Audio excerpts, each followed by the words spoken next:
The Corrective Revolution. A turning point in Sadat's Egypt. The Corrective Revolution, or Corrective Movement, initiated by President Anwar Sadat on May 15, 1971, was a pivotal moment in Egypt's political and ideological transformation. Occurring in the wake of the Nasser era, it sought to redefine Egypt's domestic and foreign policies, break away from the past influence of Jamal Abdel Nasser's policies, and establish Sadat as an autonomous and authoritative leader. The movement not only represented a political maneuver by Sadat to consolidate his power but also had far-reaching consequences for Egypt's economy, international relations, and domestic politics. The Corrective Revolution took place after the death of Jamal Abdel Nasser in 1970. Nasser's passing left a power vacuum in Egypt's political leadership, with various factions vying for influence. Anwar Sadat, who had been a close ally of Nasser, initially appeared to many as a mere interim figure, lacking the strong, charismatic leadership style of his predecessor. However, Sadat had different ambitions and quickly began to assert his authority. Egypt in the early 1970s faced numerous challenges. The nation was still reeling from the economic and territorial losses inflicted by the Six-Day War of 1967, which saw Egypt lose the Sinai Peninsula to Israel. Domestically, Nasser's legacy loomed large, particularly the institutions of Nasserism that promoted socialism, and close relations with the Soviet Union. Sadat saw the need to break away from this legacy to rejuvenate Egypt's prospects. This desire for change culminated in the Corrective Revolution, a bold attempt to correct the direction of the country. The key players in the early days of Sadat's rule, including Vice President Ali Sabri and Interior Minister Shairoui Gamar, posed the first significant challenge to Sadat's authority. Both were influential figures with strong ties to Nasser's policies, as well as to the Soviet Union. In a bold move, Sadat ordered their dismissal and imprisonment, signaling his intent to break with the Soviet-aligned Nasserists and pursue a new direction. One of the hallmarks of the Corrective Revolution was the purging of key Nasserist figures from the government and security forces. Sadat targeted individuals who were seen as loyal to Nasser and the Soviet Union. The aim was to diminish their influence and remove potential threats to his leadership. This allowed Sadat to consolidate his power and distance his administration from the Soviet-aligned policies that had dominated Egyptian politics under Nasser. By removing these Nasserist figures, Sadat sought to reframe his leadership as a continuation of the broader goals of the Egyptian Revolution of 1952, while also introducing radical changes in both ideology and policy. He promoted the notion that the revolution needed to evolve to meet new challenges. By doing so, Sadat began to pave the way for his more centrist and pragmatic vision for Egypt, which would eventually lead to closer ties with the West, particularly the United States. One of the most significant aspects of the Corrective Revolution was the realignment of Egypt's foreign policy. Under Nasser, Egypt had developed close relations with the Soviet Union, relying heavily on Soviet military and economic aid. However, by the late 1960s, cracks were appearing in the Soviet-Egyptian relationship. The Soviet Union was reluctant to provide the level of support that Egypt required, particularly in the aftermath of the Six-Day War. Sadat saw an opportunity to pivot Egypt's foreign alliances, and the Corrective Revolution became a platform for reorienting Egypt's foreign policy away from the Soviet Union, and towards the West. Sadat expelled Soviet military advisors from Egypt and began to cultivate stronger relations with the United States. This shift would eventually lead to the historic peace accords between Egypt and Israel, but at the time, it was a dramatic move that shocked many within Egypt and the broader Arab world. This policy shift also had ramifications for Egypt's relationship with Israel. While initially positioning Egypt as a leading figure in the Arab-Israeli conflict, Sadat's later overtures towards peace negotiations with Israel, culminating in the Camp David Accords of 1978, marked a significant departure from the confrontational stance that had defined Nasser's era. This peace initiative, however, would come at a high political cost, leading to Egypt's temporary suspension from the Arab League and contributing to growing dissent within Egypt itself. Alongside political and foreign policy changes, the Corrective Revolution also sought to reform Egypt's struggling economy. In an attempt to address the economic difficulties exacerbated by the Six-Day War and years of socialist policies, Sadat introduced the Infitar, or opening. This policy aimed to liberalize Egypt's economy by encouraging Western investment, reducing state control over the economy, and integrating Egypt into the global capitalist economy. However, the results of the Infitar were mixed. While Sadat's economic policies attracted some foreign investment, the anticipated economic boom did not materialize as expected. Many Egyptians, particularly those who had benefited from NASA's social welfare policies, were resistant to the economic liberalization that threatened their standard of living and national sovereignty. The public sector retained significant control over key industries, which made Egypt less attractive to foreign investors. Nevertheless, the economy experienced some recovery, although it remained fragile and subject to the challenges posed by inflation and inequality.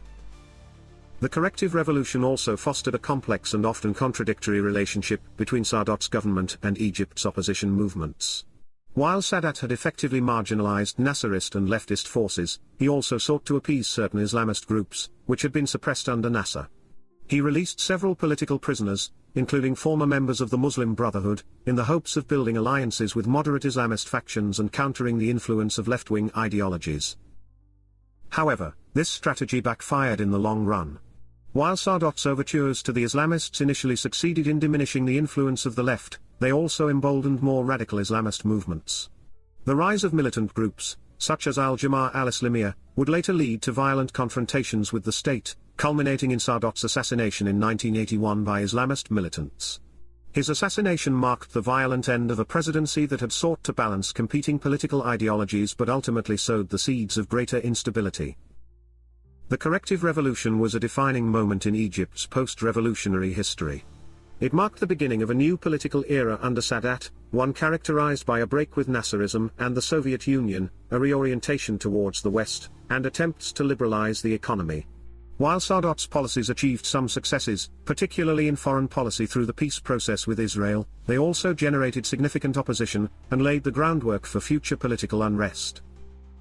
Domestically, Sadat's efforts to purge Nasserist elements from the government and reshape Egypt's economy left a lasting impact on Egyptian society. His policies opened Egypt to new political and economic influences, but also exposed the country to new forms of dissent, both from leftist and Islamist groups.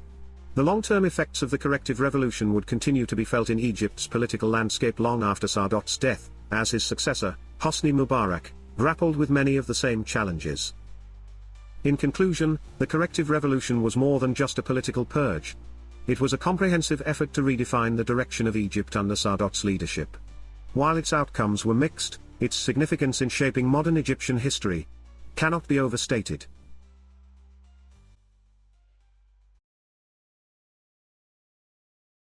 The race to Mars. The Mariner 9 and Mars 3 missions. In 1971, two groundbreaking missions were launched to Mars, NASA's Mariner 9 and the Soviet Union's Mars 3. Both missions aimed to explore the Red Planet, but their approaches, outcomes, and technological achievements varied significantly. Together, these missions marked a turning point in humanity's efforts to explore Mars, with Mariner 9 becoming the first spacecraft to orbit another planet, while Mars 3 achieved the first successful landing on the Martian surface, albeit with mixed results. Launched on May 30, 1971, Mariner 9 represented the continuation of NASA's Mariner program, which sought to explore the inner planets of the Solar System. Upon its arrival at Mars on November 14, 1971, Mariner 9 made history as the first spacecraft to enter orbit around another planet. However, its initial achievements were hampered by an unexpected complication. When Mariner 9 arrived, the planet was engulfed in a massive dust storm that obscured much of the surface. Despite this challenge, Mariner 9 demonstrated the importance of orbital exploration, as its prolonged mission duration allowed it to wait out the storm. After the dust settled, the spacecraft captured over 7,000 images, revealing previously unseen details about the Martian surface. Mariner 9 provided the first clear views of significant Martian features, including Olympus Mons, the largest volcano in the Solar System, and the Valles Marineris, a vast canyon system stretching over 4,000 kilometers. These discoveries significantly advanced scientific understanding of Mars, dispelling the notion that Mars might be similar to Earth and instead showing a dry, barren planet with a fascinating geologic history. The success of Mariner 9 was also due to its array of sophisticated scientific instruments, which included an infrared radiometer, an ultraviolet spectrometer, and television cameras capable of high-resolution imaging. These tools enabled Mariner 9 to map 85% of the Martian surface, study the planet's atmosphere, and provide detailed analysis of its weather patterns. This wealth of data from Mariner 9 laid the groundwork for future Mars missions, both robotic and, potentially, crewed. Launched by the Soviet Union on May 28, 1971, just 2 days before Mariner 9, The Mars 3 mission was an ambitious attempt to deliver the first successful landing on the Martian surface. Mars 3 was part of a larger Soviet program aimed at exploring Mars and Venus, with its predecessor Mars 2 crashing on the planet. Unlike Mariner 9, which was designed to orbit Mars, Mars 3 included both an orbiter and a lander. The Mars 3 orbiter arrived at Mars on December 2, 1971, entering an elliptical orbit to study the planet's atmosphere and surface. However, the most notable aspect of Mars 3 was its lander, which became the first spacecraft to achieve a soft landing on Mars on the same day. The lander transmitted a signal back to Earth for about 20 seconds before mysteriously ceasing transmission. While this brief transmission was a significant achievement, the data received was incomplete, and the reasons for the lander's failure remain uncertain. It is believed that the massive dust storm, the same one that affected Mariner 9, may have contributed to the lander's failure. The storm likely created harsh conditions on the Martian surface, overwhelming the lander's systems. Nonetheless, Mars 3's brief success in landing on Mars marked an important milestone in planetary exploration. The Mars 3 orbiter continued to operate, collecting valuable data on Mars' surface and atmosphere. Like Mariner 9, it provided insights into the Martian climate and topography, although the quality and quantity of its data were less impressive compared to its NASA counterpart. Despite the challenges faced by the lander, the Mars 3 mission demonstrated the Soviet Union's determination and innovation in space exploration. While both Mariner 9 and Mars 3 were pioneering missions, Mariner 9 is often considered the more successful of the two due to its long-term operational success and the vast amount of data it collected. Mariner 9's comprehensive mapping of Mars, combined with its extended mission duration, allowed NASA to capture a detailed understanding of the planet's geology and atmosphere. The mission's ability to survive and continue working despite the global dust storm highlighted the resilience of NASA's engineering and mission planning. Mars 3, on the other hand, represents a bittersweet achievement. The Soviet Union succeeded in being the first to land a spacecraft on Mars, but the lander's failure after just 20 seconds prevented it from making meaningful scientific contributions. The mission, however, was a critical learning experience for the Soviets, informing future planetary exploration efforts. The Mars 3 orbiter continued to provide data, but its contributions paled in comparison to the wealth of information gathered by Mariner 9. Technologically, both missions were groundbreaking in their own ways. Mariner 9's orbital design and sophisticated scientific instruments allowed for sustained observation of Mars, while Mars 3's dual mission design with an orbiter and a lander demonstrated the Soviet Union's ambition to push the boundaries of planetary exploration. However, the technological limitations of the time, particularly in the case of the Mars 3 lander, highlight the difficulties of exploring distant planets. The legacy of Mariner 9 and Mars 3 can still be felt in contemporary Mars exploration. Mariner 9's detailed mapping of Mars influenced subsequent missions, including NASA's Viking program, which built on Mariner's findings to attempt both orbital and surface exploration. The images and data collected by Mariner 9 also helped select landing sites for later missions and shaped scientific theories about the history of water on Mars. Mars 3, while less successful in terms of data collection, paved the way for future Soviet and Russian missions to Mars. Its brief success in landing on Mars demonstrated that soft landings on other planets were possible, even if the mission did not fully meet its scientific objectives. The lessons learned from Mars 3 informed later Soviet missions and contributed to global knowledge of space exploration technologies. In the broader context of the space race, these missions represented a shift in focus from the Moon to Mars, with both the United States and the Soviet Union recognizing Mars as the next major goal in planetary exploration.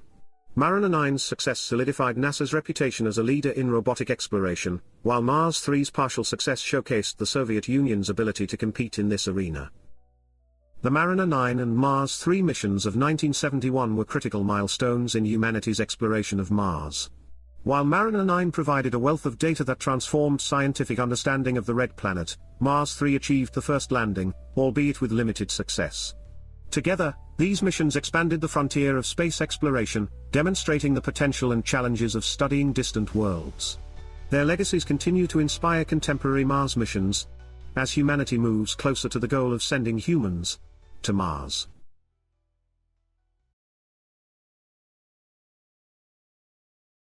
The Akitha Massacre. Burundi's forgotten tragedy. The Ikitha or selective killings in Burundi in 1972 stands as one of the most significant and tragic episodes in the nation's tumultuous history.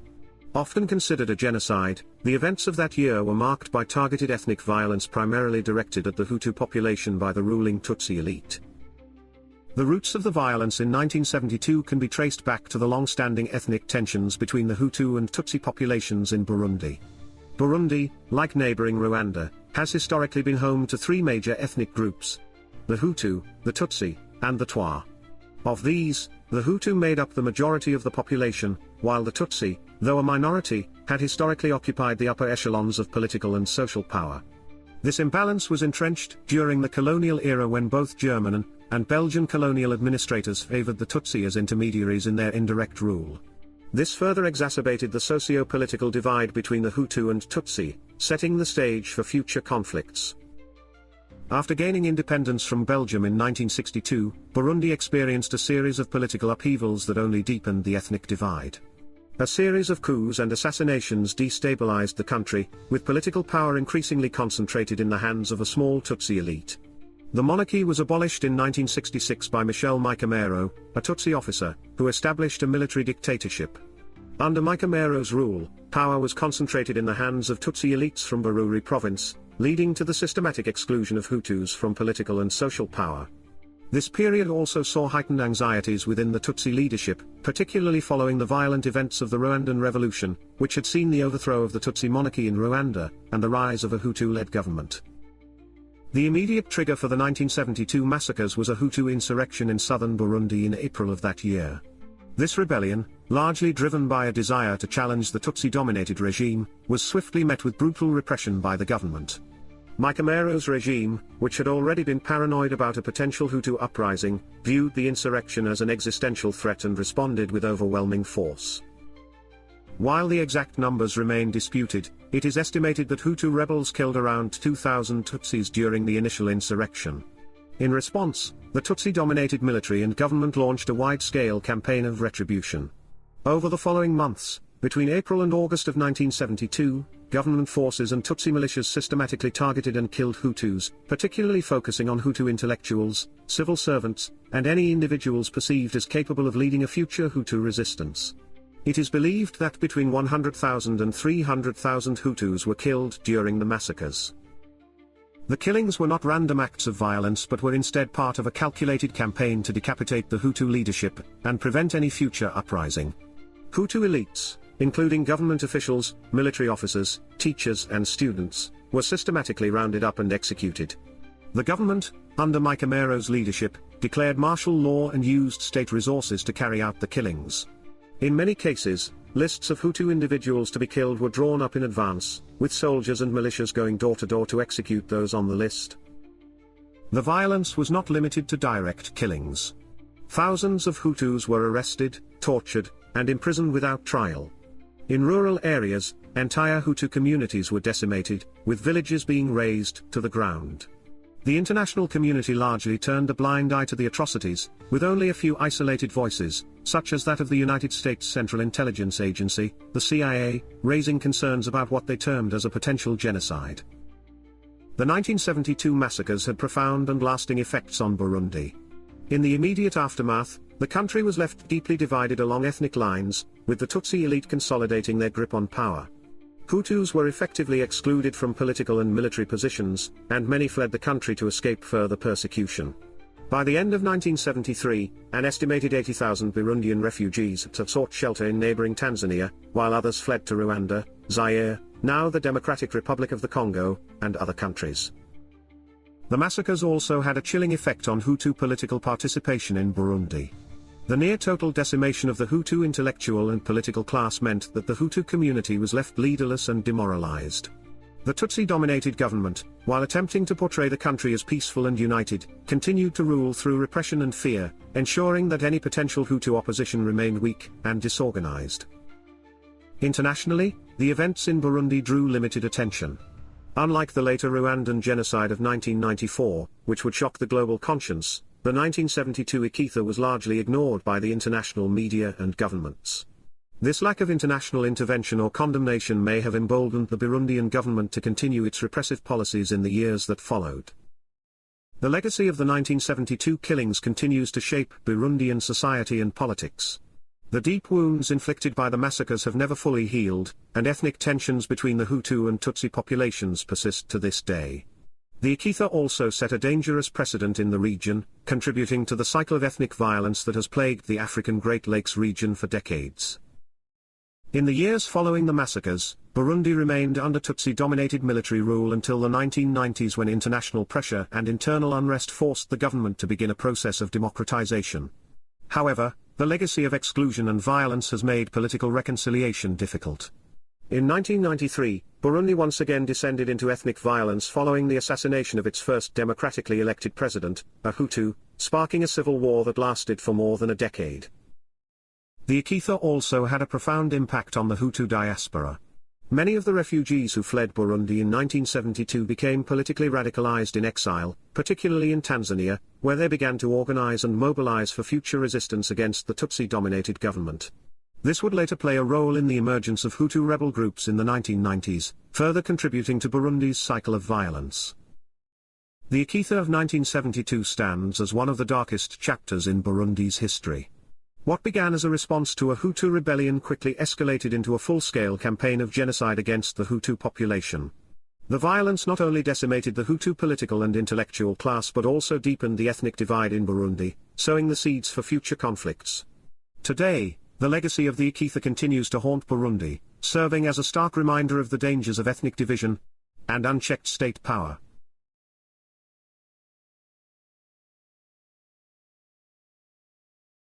Bloody Sunday. A tragic turning point in the Northern Ireland conflict. On January 30, 1972, a peaceful protest in Derry, Northern Ireland, turned into one of the darkest chapters in British-Irish relations. Known as Bloody Sunday, this event left 13 innocent civilians dead after British paratroopers opened fire on the demonstrators. The tragic loss of life and the subsequent government inquiries intensified the conflict known as the Troubles, permanently altering the relationship between Northern Ireland and the United Kingdom. Bloody Sunday not only spurred a global outcry but also deeply affected the dynamics of Northern Ireland's nationalist movement, making it a pivotal moment in the region's history.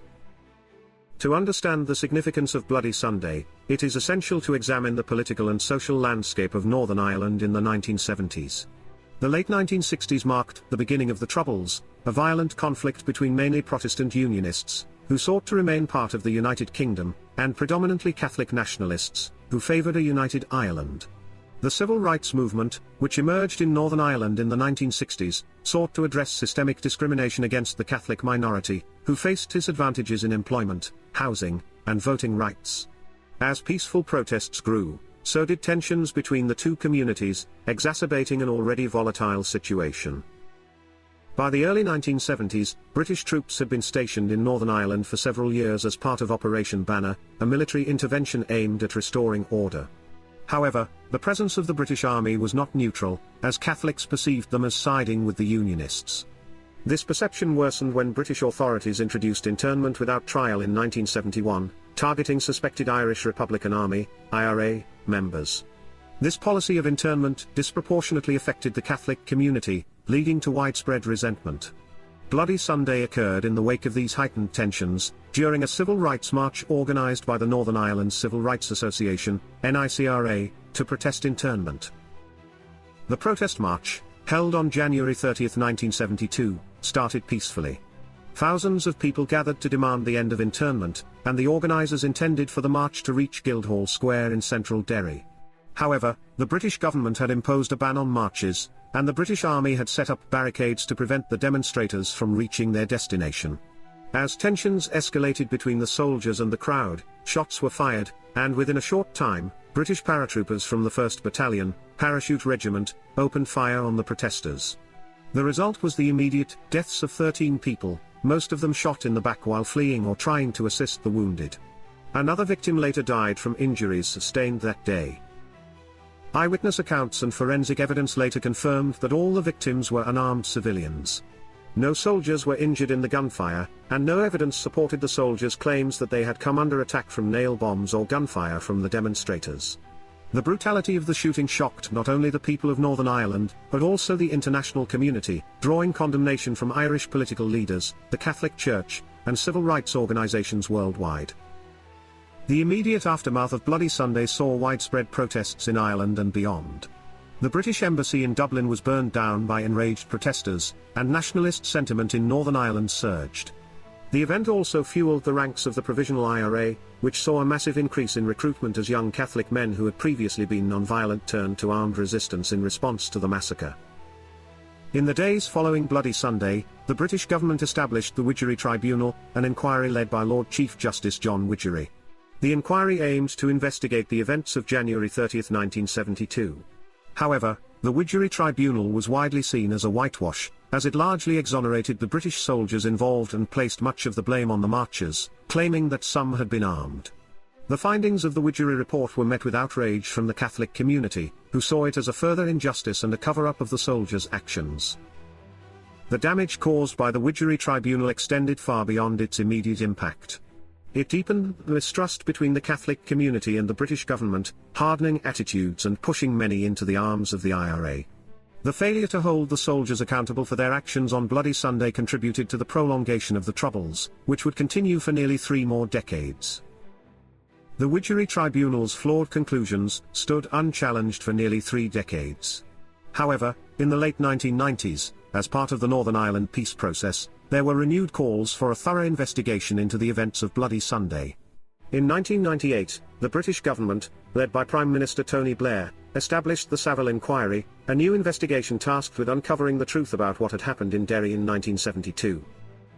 The Saville Inquiry took 12 years to complete and became one of the longest and most expensive investigations in British legal history. On June 15, 2010, the report of the Saville Inquiry was finally published.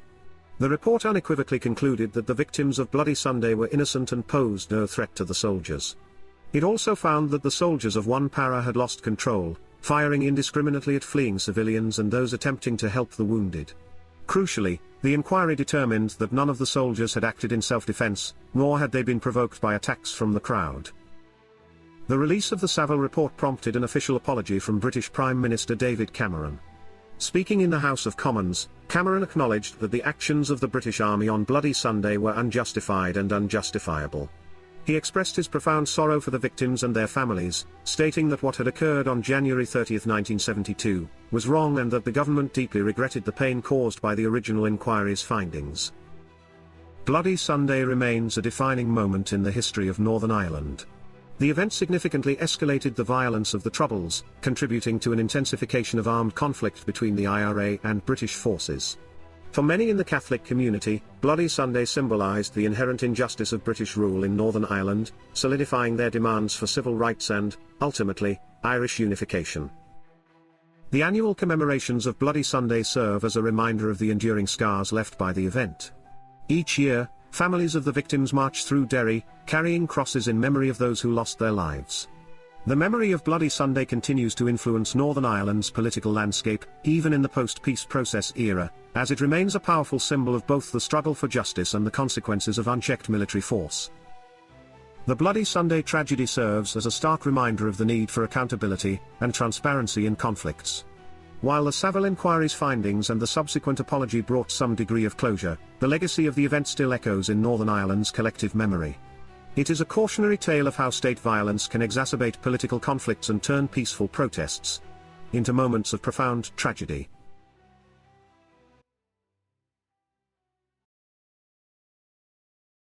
A fragile truce. The Paris Peace Accords. The Paris Peace Accords of 1973, officially known as the Agreement on Ending the War and Restoring Peace in Vietnam, represent a pivotal moment in the history of the Vietnam War and the Cold War. These accords, signed in Paris on January 27, 1973, involved 4 key parties: North Vietnam, South Vietnam, the United States, and the Provisional Revolutionary Government, the PRG, which represented the Viet Cong. The treaty marked the formal cessation of U.S. military involvement in Vietnam and aimed to create a framework for peace in the region. However, despite its intentions, the accords were fraught with challenges, delays, and violations that ultimately failed to prevent the continuation of hostilities and the eventual fall of South Vietnam. The origins of the Paris Peace Accords can be traced back to the mid-1960s, when U.S. involvement in Vietnam escalated under the Lyndon B. Johnson administration. The United States had initially entered Vietnam to prevent the spread of communism in Southeast Asia, a key objective during the Cold War. However, as U.S. casualties mounted and public opinion turned against the war, the Nixon administration sought a way to extricate the United States from the conflict while maintaining some semblance of, quote, peace with honor. Formal negotiations began in Paris in 1968, after the Johnson administration halted bombing operations in North Vietnam, a concession designed to encourage Hanoi to come to the negotiating table. The early talks were marked by significant deadlock, as North Vietnam demanded an end to all U.S. bombing, while the U.S. insisted on a reciprocal de-escalation from the North. Additionally, the composition of the delegations and even the shape of the negotiating table became points of contention, reflecting the deep divisions between the parties involved. When Richard Nixon became president in 1969, he replaced U.S. negotiators and initiated secret back-channel discussions between Henry Kissinger, his national security advisor, and North Vietnamese Politburo member Le Duc Tho. These clandestine negotiations, which began in August 1969, proved more fruitful than the public talks.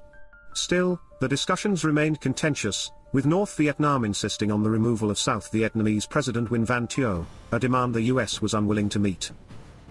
By 1972, with U.S. domestic support for the war continuing to erode, Nixon sought to bring the negotiations to a conclusion.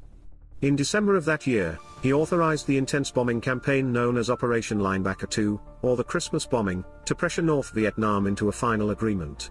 The North Vietnamese resumed talks shortly thereafter, leading to the finalization of the Paris Peace Accords. The Paris Peace Accords comprised several key provisions aimed at ending the war and restoring peace in Vietnam.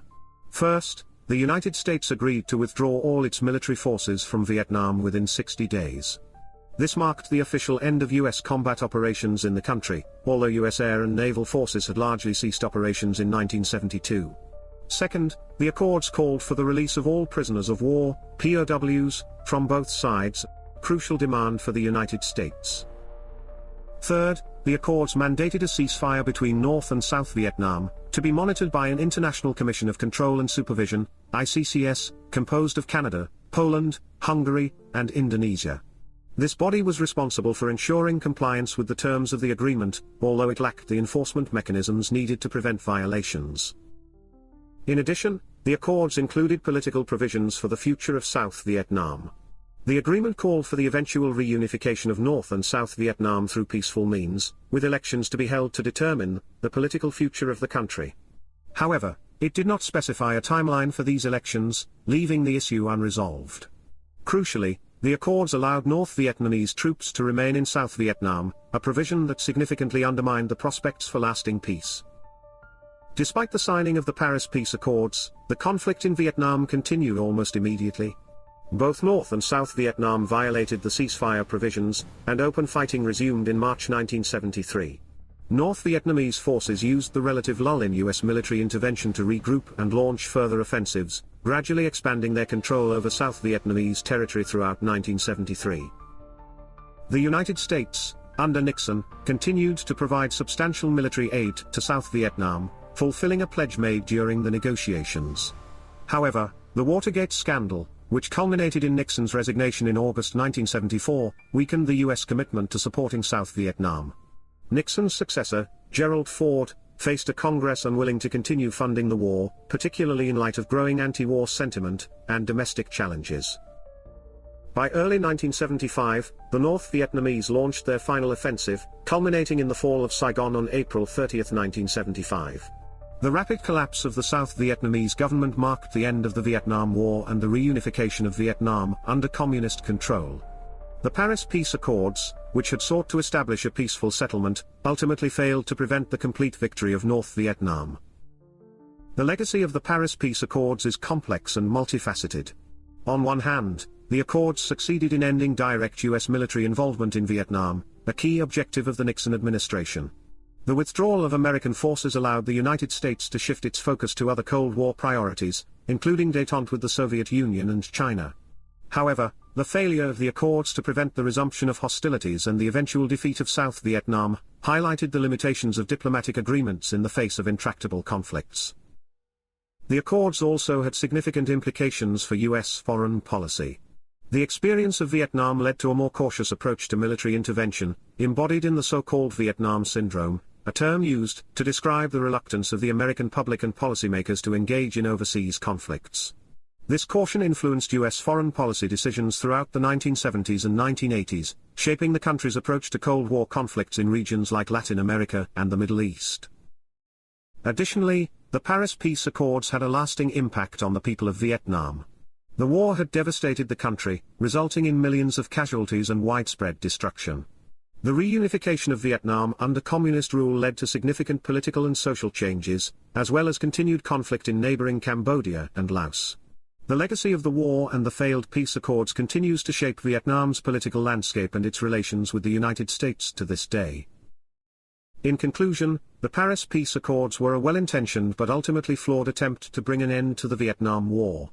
While they succeeded in achieving a temporary halt to U.S. military involvement, they failed to establish a lasting peace in Vietnam. The continued violations of the ceasefire and the eventual collapse of South Vietnam underscored the difficulties of negotiating peace in the midst of a deeply entrenched conflict. The accords remain a significant chapter in the history of the Vietnam War and the broader Cold War, reflecting both the possibilities and limitations of diplomacy in resolving complex international conflicts.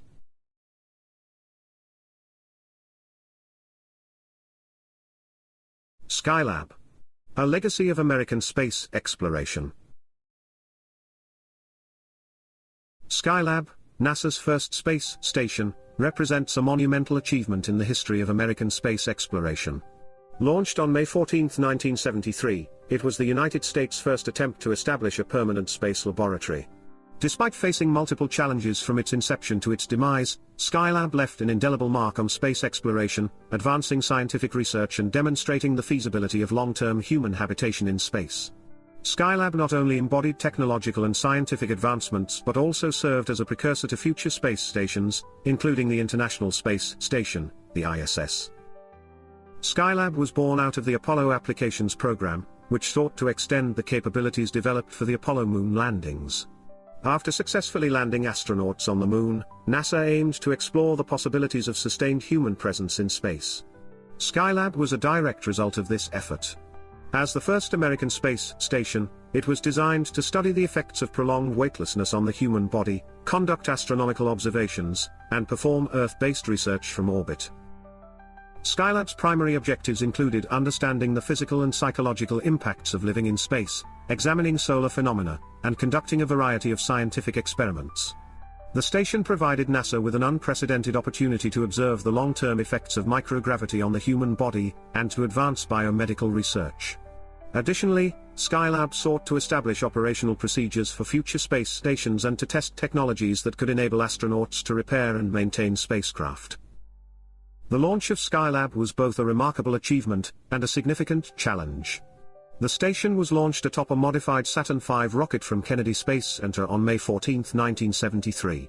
However, during the launch, Skylab sustained severe damage. One of its micrometeoroid shields, which doubled as a sunshade, was ripped away, and one of its primary solar panels was torn off. The remaining solar panel was rendered inoperable due to debris, which left Skylab with a critical power shortage. NASA's engineers and astronauts had to act swiftly to save the mission. Just days after the initial launch, the first Skylab crew, Skylab 2, was sent into space on May 25, 1973, to perform an emergency repair. Astronauts Pete Conrad, Joseph Kerwin, and Paul Weitz conducted a series of spacewalks to deploy a makeshift sunshield and release the jammed solar panel. Their successful repairs not only saved Skylab but also demonstrated the capability of astronauts to perform complex, in-orbit repairs, setting a precedent for future space missions. 3 crewed missions were launched to Skylab, each building on the successes of the previous mission. These missions, known as Skylab 2, Skylab 3, and Skylab 4, were conducted between 1973 and 1974. Over the course of these missions, astronauts spent a combined total of 510 days in space, during which they conducted a wide array of scientific experiments. Skylab 2, May 25 to June 22, 1973. This mission was primarily focused on repairing the damage sustained during launch and stabilizing Skylab. The crew also conducted solar observations and medical experiments. Skylab 3, July 28 to September 25, 1973. Astronauts conducted detailed medical studies, observing the effects of prolonged exposure to microgravity on the human body. This mission also included extensive solar observations, particularly during a period of high solar activity. Skylab 4, November 16, 1973 to February 8, 1974. The final Skylab mission was the longest, lasting 84 days. The crew of Skylab 4 conducted additional solar studies, medical experiments, and Earth observations. They also made important observations of the comet Kohoutek, contributing to both solar and cometary science. The data collected during these missions helped NASA refine its understanding of human spaceflight, particularly the effects of weightlessness, which would be critical for planning longer missions in the future. Skylab's contributions to science were profound. The space station was equipped with a variety of scientific instruments, including the Apollo Telescope Mount, or ATM, which allowed astronauts to observe the Sun in unprecedented detail. The ATM captured high-resolution images of solar flares, coronal mass ejections, and other solar phenomena, significantly advancing the field of solar physics. In addition to solar observations, Skylab astronauts conducted Earth-based studies, photographing over 75,000 images of the Earth's surface, weather systems, and natural phenomena. These images provided valuable data for Earth sciences, including studies of environmental changes, agricultural patterns, and atmospheric conditions. Skylab's Earth observations helped lay the groundwork for future satellite-based Earth monitoring systems, which continue to provide essential data for climate science and environmental monitoring. Biomedical research conducted aboard Skylab also proved invaluable. Studies on bone density, muscle atrophy, cardiovascular changes, and fluid shifts provided critical insights into how the human body adapts to life in space. This research would later inform the design of exercise and medical protocols for astronauts on the International Space Station and future missions to the Moon and Mars. Skylab's operational life came to an end in 1974, following the completion of the Skylab 4 mission. Initially, NASA planned to boost Skylab into a higher orbit using the newly developed Space Shuttle. However, delays in the shuttle program and increased solar activity, which caused Skylab's orbit to decay faster than expected, led to the station's premature demise. On July 11, 1979, Skylab re-entered Earth's atmosphere, breaking apart over the Indian Ocean and parts of Western Australia. Although much of the debris burned up during re-entry, some fragments landed on Earth, and the event became a significant media spectacle. Despite its fiery end, Skylab's legacy endures. The station provided invaluable data on the feasibility of long-term human habitation in space and laid the foundation for future space stations, particularly the International Space Station. Skylab demonstrated the importance of in-orbit maintenance and repair, a skill that has since become essential for the sustainability of space missions. Moreover, Skylab's scientific contributions, particularly in solar and Earth sciences, continue to inform research in these fields today. In popular culture, Skylab has been memorialized in documentaries, films, and books, underscoring its role as a pioneering achievement in space exploration. The documentary Searching for Skylab highlights the station's scientific and cultural significance, while its depiction in alternate history television series like For All Mankind reinforces its place in the public imagination as a symbol of American innovation. Skylab was a bold and innovative project that pushed the boundaries of human space exploration. It advanced scientific knowledge in solar physics, Earth science, and biomedical research, while also demonstrating the viability of long-term human presence in space. Though Skylab faced significant challenges, including near-catastrophic damage during its launch and an eventual uncontrolled re-entry, it succeeded in its mission to lay the groundwork for future space stations. Skylab's legacy lives on through the continued exploration of space, both by NASA and international partners, in endeavors such as the International Space Station and future missions to deep space. It stands as a testament to the ingenuity and perseverance of the engineers, scientists, and astronauts who made it possible.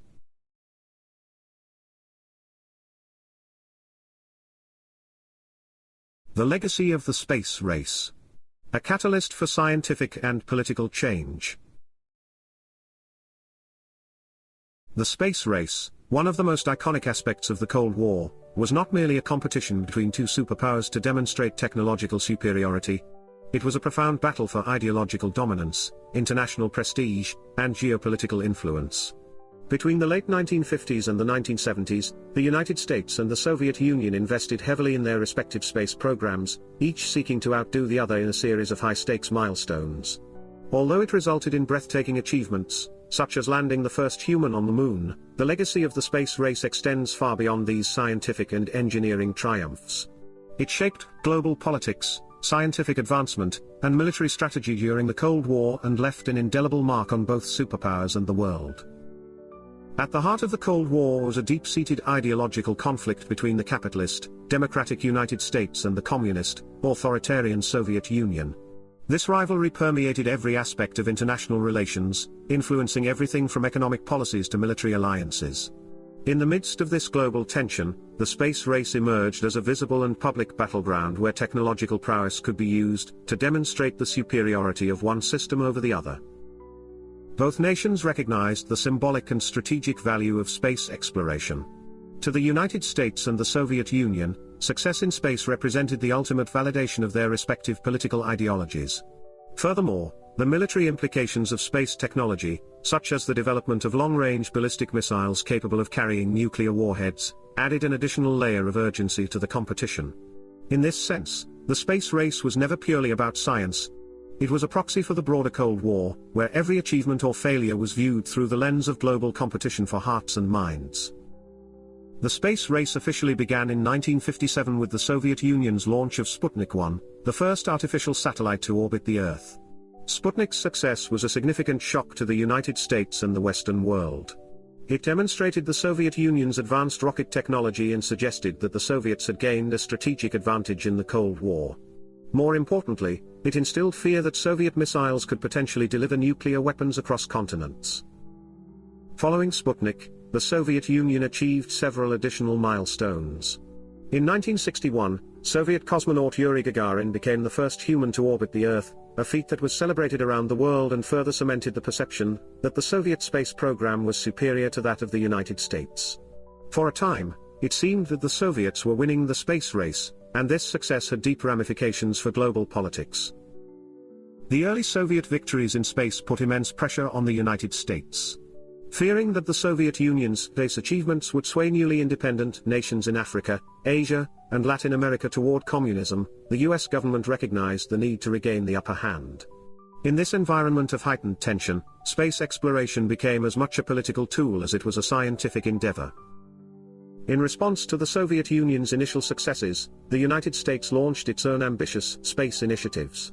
The election of President John F. Kennedy in 1960 brought a renewed focus on space exploration.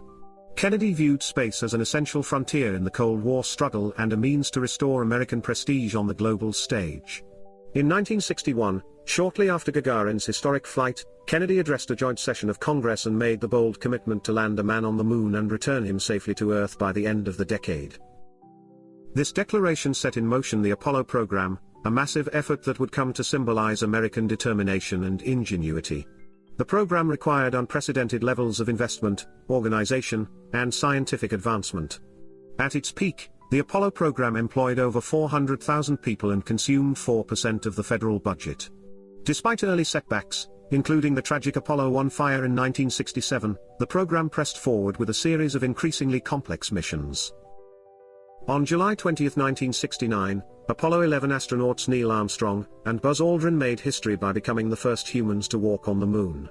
The moment was broadcast live on television to a global audience of millions, and Armstrong's words, "That's one small step for man, one giant leap for mankind," instantly became iconic. The successful moon landing not only fulfilled Kennedy's vision but also marked the pinnacle of American achievement in the space race. For the United States, the Apollo 11 mission was more than a scientific triumph.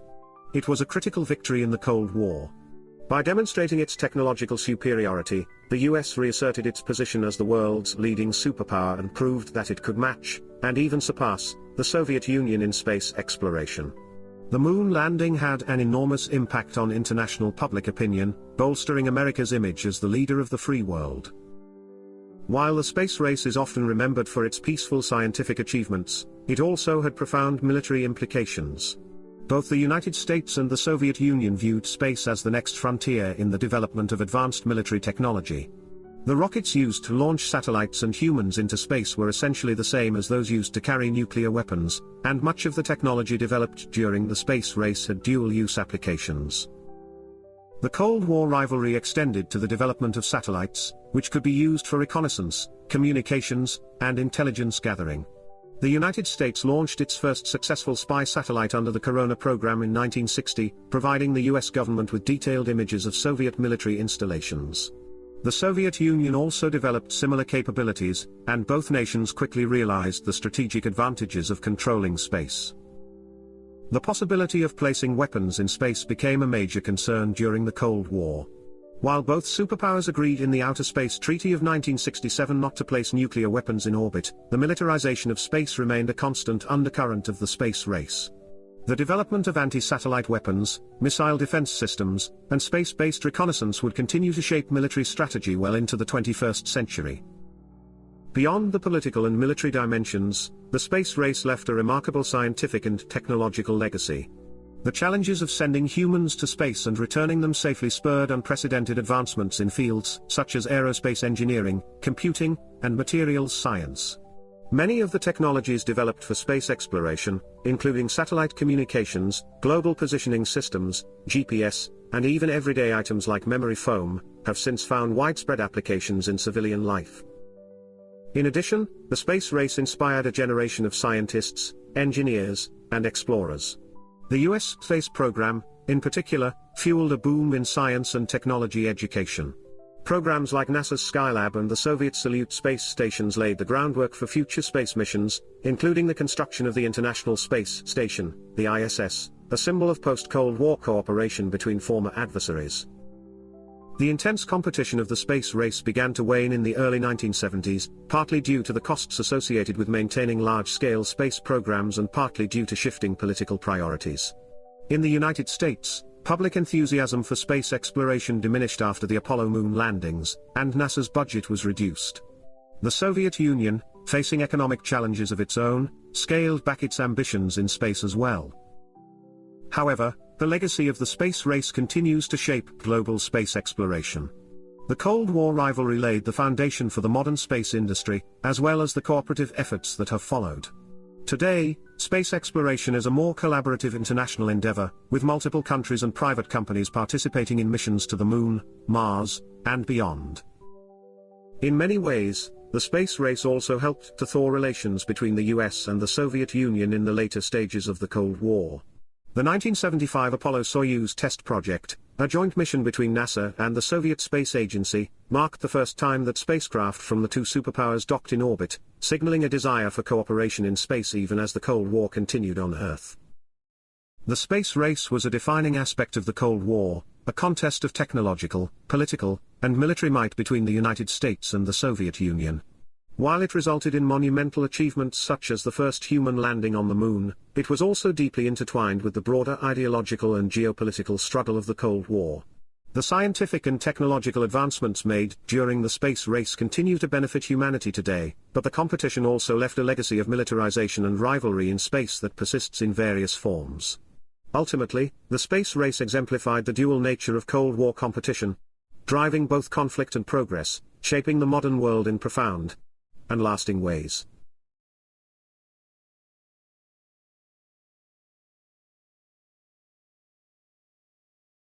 This is the final chapter of the Space Age series. Thanks for watching. Please like and subscribe.